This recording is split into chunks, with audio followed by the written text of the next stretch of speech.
And then there's other problems that stem from the opioid plague. And as you can see, the title of this article from Idea Stream, Opioid Plague Fueling Rise in Deadly Heart Infections.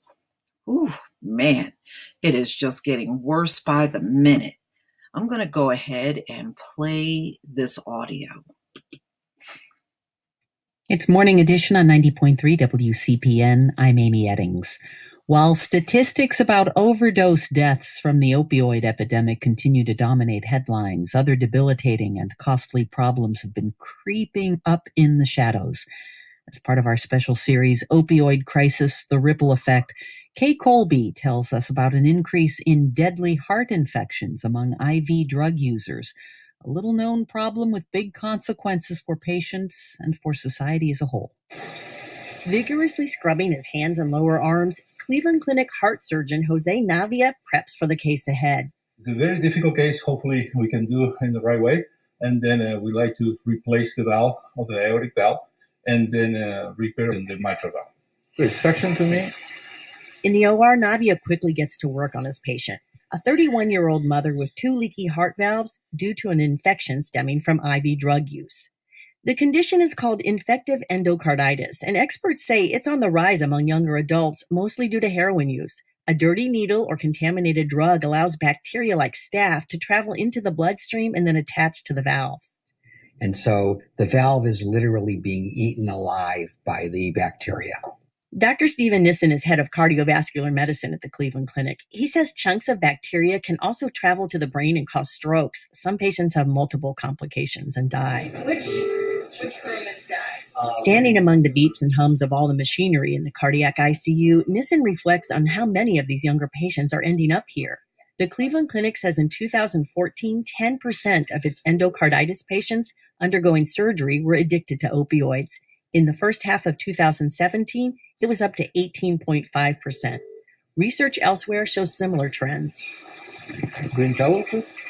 Back in the OR, Dr. Navia finds all 3 flaps of his patient's aortic valve resemble tiny pieces of Swiss cheese. Okay, this is another perforation.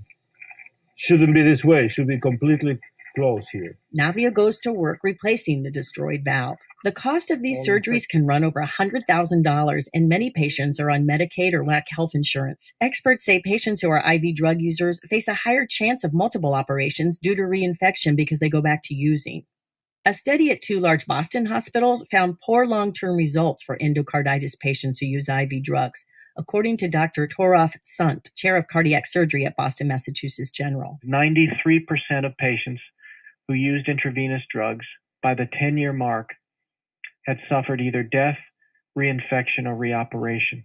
Bioethicist Mark Alicio from the Case Western Reserve University School of Medicine says such cases raise some thorny ethical issues.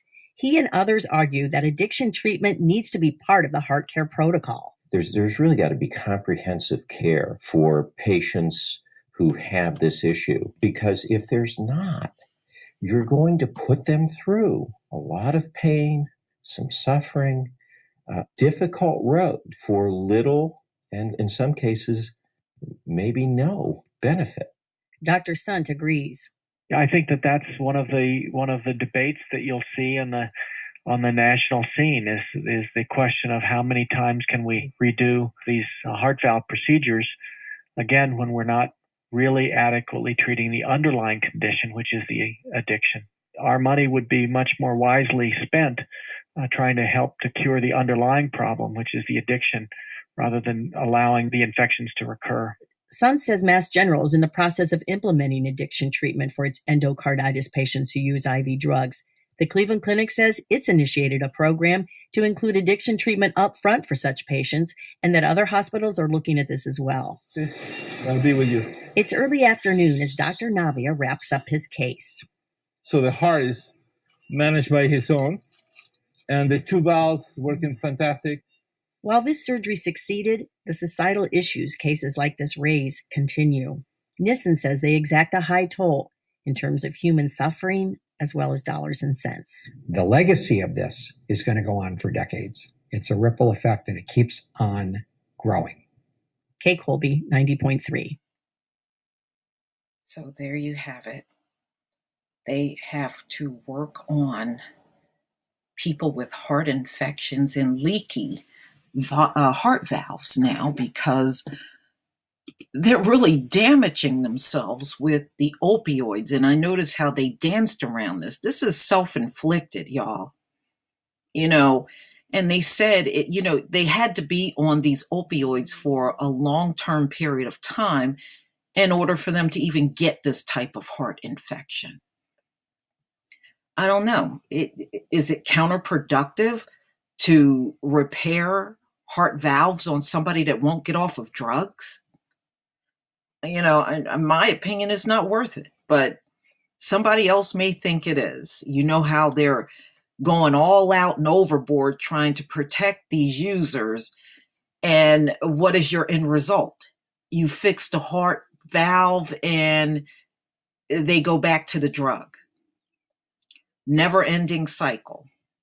Please tell me what you think. Please leave your comment and subscribe. Don't forget to hit on the notification bell and join me on Black Junction TV and blackspot.com. Peace, family.